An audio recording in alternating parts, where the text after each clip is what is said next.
భజింపరండి ప్రభు యేసుని ఆత్మ సత్యములతో ప్రేమమయుని పరమ తండ్రిని భజింపరండి. పాప క్షమాపణ మనకిచ్చెను, మనల విమోచించే రక్తముతో. పాప క్షమాపణ మనకిచ్చెను, మనల విమోచించే రక్తముతో. జయము జయము మన ప్రభుకే, జయము జయము మన ప్రభుకే. భజింపరండి ప్రభు యేసుని ఆత్మ సత్యములతో ప్రేమమయుని పరమ తండ్రిని భజింపరండి. వచనంలో మొదటి వచనంలో ఒక మాట, మంచి మాట ఉంది. There is a nice word in this first stanza. పాప క్షమాపణ మనకిచ్చారు. పాప క్షమాపణ ఎవరు ఇస్తారండి? పాప క్షమాపణ God has given us a forgiveness of sins, and who is going to give us this forgiveness of sins? ఆ ఇచ్చే అథారిటీ ఎవరికి లేదు ప్రియులారా అసలు. And there is nobody who has the authority to forgive the sins. పాప క్షమాపణ మనకిచ్చును, మనలను విమోచించాడంట శిలువలో రక్తం కార్చి, పరిశుద్ధ రక్తం కార్చి పరిశుద్ధుడైన దేవుడు మనల్ని విమోచించి మనము స్వతంత్రులుగా జీవించడానికి, బానిసత్వం నుంచి విడిపించి స్వతంత్రులుగా జీవించడానికి ఆ కృప కలగజేశారు ప్రియులారా. Our God, who is holy God, he has delivered us through his blood, and he has given us the forgiveness of sins, and he is the one who has enormous power and authority, and he is the only one who can give us this forgiveness of sins. కాబట్టి మనం భూమి మీద జీవించినంత కాలం జయము జయము మన ప్రభుకే అని పాడుతూ ఉండాలి ప్రియులారా. So as long as we live on this earth, we have to be singing victory, victory unto the Lord. Yeah, we will go into the verse.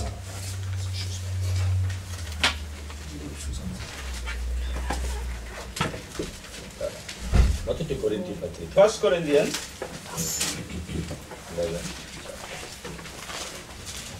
1 Corinthians chapter 11. 23 నుంచి We'll read from verse 23.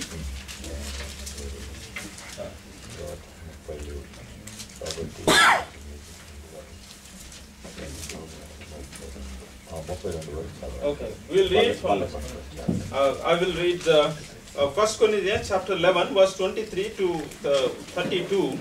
I will read one verse, you can read the next verse. For I received from the Lord what I also passed on to you. The Lord Jesus, on the night he was betrayed, took bread. Please read verse 24. And when he had given thanks, he broke it and said, "This is my body, which is for you. Do this in remembrance of me." In the same way, after supper, he took the cup, saying, "This cup is a new covenant in my blood. Do this whenever you drink it in remembrance of me."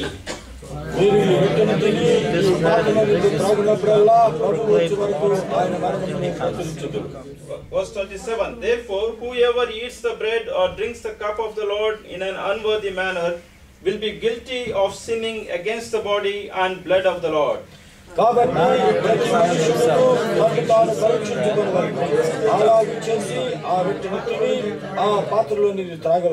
For anyone who eats and drinks without recognizing the body of the Lord eats and drinks judgment on himself.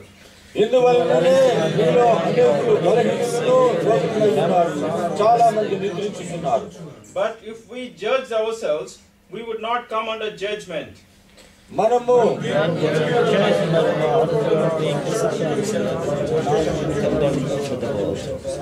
Okay, I will read verse 31, or we can all read together. Verse 31. But if we judge ourselves, we will not come under judgment. అయితే మనలను మనమే పరీక్షించుకొని మరి టేబుల్లో మరి పాలు పంపుని తీసుకోవాలి ప్రియులారా. So when we take part in this table, in the bread and the cup, we should examine ourselves first and then take part in it.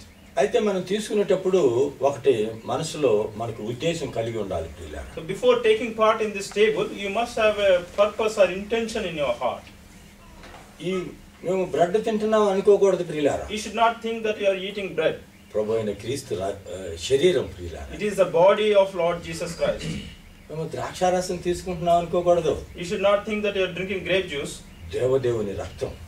It is the blood of most high God. ఈ దినాన తీసుకోవటానికి కారణం కూడా ఒకటి ఉంది ప్రియులారా. There is a reason why we are taking this today.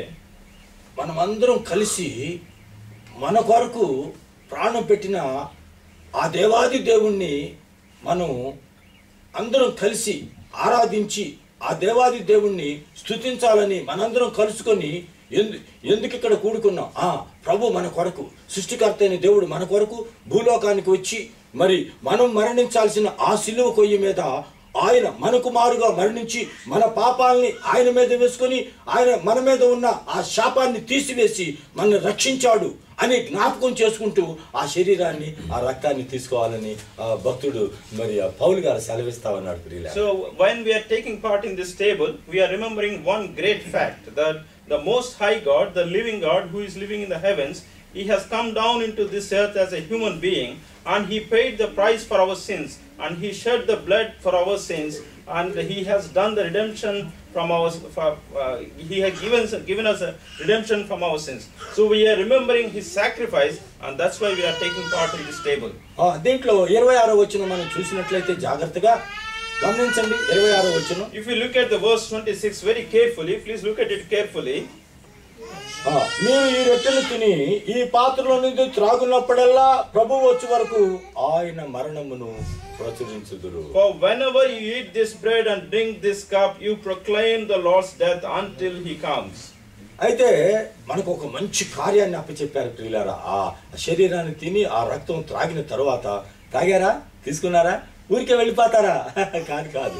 మీరు రక్షించబడ్డారని ఉద్దేశంలో నన్ను తిన్నారు, త్రాగారు.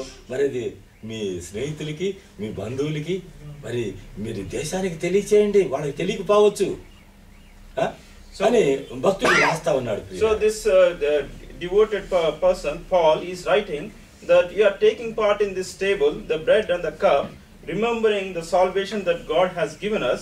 It's not that you take it and then go home and leave it there like that. You have to proclaim to your friends. You need to tell other people that God has done this supreme sacrifice. ఇది ఫార్మాలిటీగా తీసుకునేది కాదు ప్రియులారా. So this is not a formality, this is not a habit. ఏదో వారం తీసుకుంటున్నావాలే, brother తీసుకుంటున్నాడు, నేను తీసుకుంటున్నాను తీసుకునేది కాదు. So don't think that every week some other brother is taking, I am also taking it. Don't think like that. ఈ రోజు ఈ సండే అంటే ఈ ఆదివారం దినాన్ని 4 గంటలకు లేచి 6 గంటల వరకు నువ్వు కడుక్కుని తర్వాత తీసుకోవాల్సింది ఇది.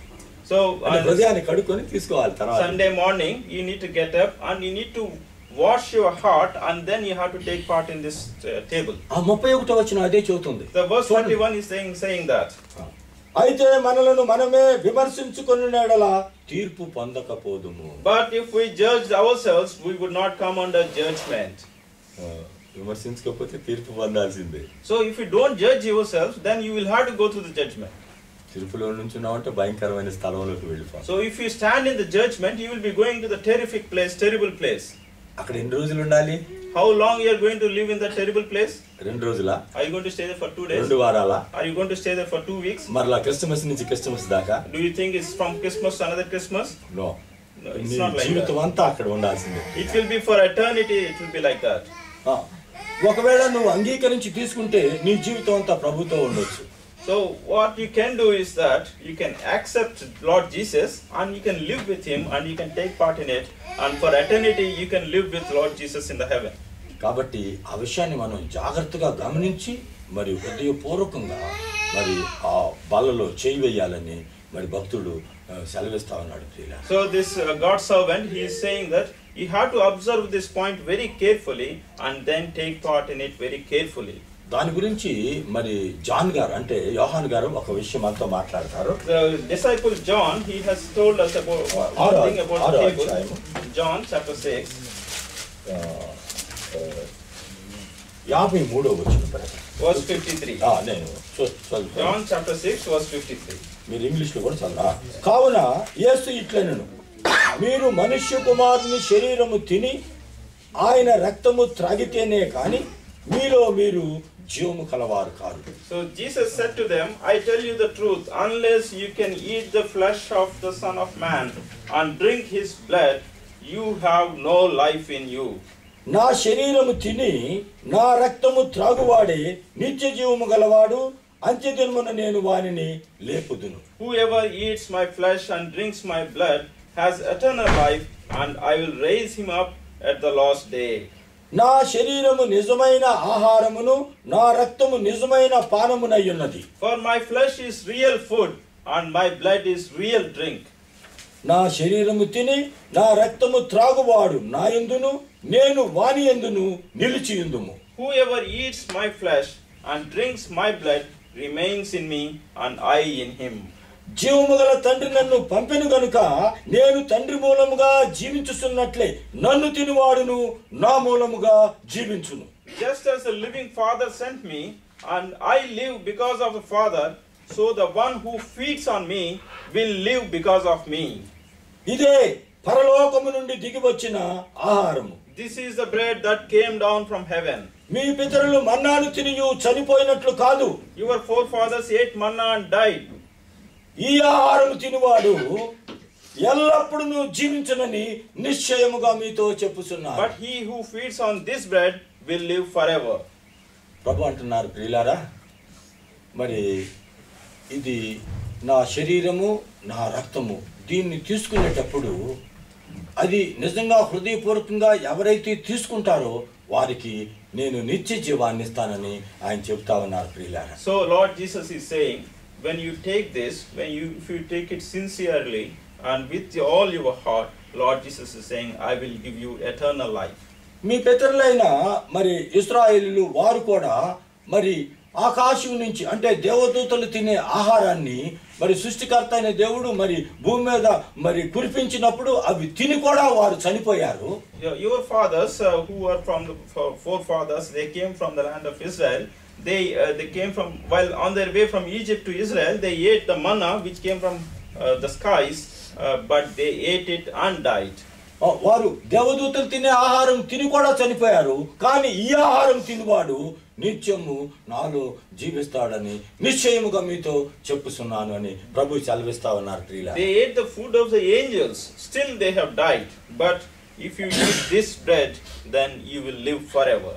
మరి కాబట్టి హృదయపూర్వకంగా మరి మరి ప్రార్థనాపూర్వకంగా ఇది మరి సృష్టి ప్రభు అయిన యేసుక్రీస్తు వారి శరీరమని మరి ఆయన నా కొరకు సిలువలో కార్చిన రక్తమని మరి మనం హృదయంలో అంగీకరించి మరి ఒప్పుదల చేసుకొని హృదయపూర్వకంగా మరి ఆ బలలో చేయి పెట్టాలని మరి ఆ భక్తుడు ఆ అపోస్తలుడైన పౌలు ఆ విషయం గురించి మనకు తేటగా వ్రాస్తా ఉన్నారు, ప్రియులారా. So this apostle Paul, he is writing that we have to take part in it with all your heart.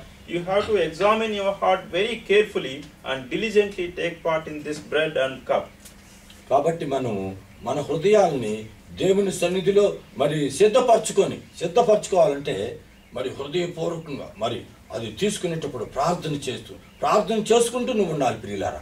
మరి ప్రార్థన చేసుకుంటూ మరి దేవుడు ఏం మాట్లాడతాడు దాని ప్రకారంగా మరి హృదయపూర్వకంగా మరి ఆ శరీరంలో మీరు చేయి పెట్టాలని ప్రభు నామములో కోరుతా ఉన్నాను. So I am pleading with you in the name of the Lord, please take part in this table very sincerely. You have to examine your heart carefully, and with all your heart you have to take part in it, thinking that this is a place of blessing where God will bless you, and you need to live a holy life before taking part in this table. ప్రభు మాటలు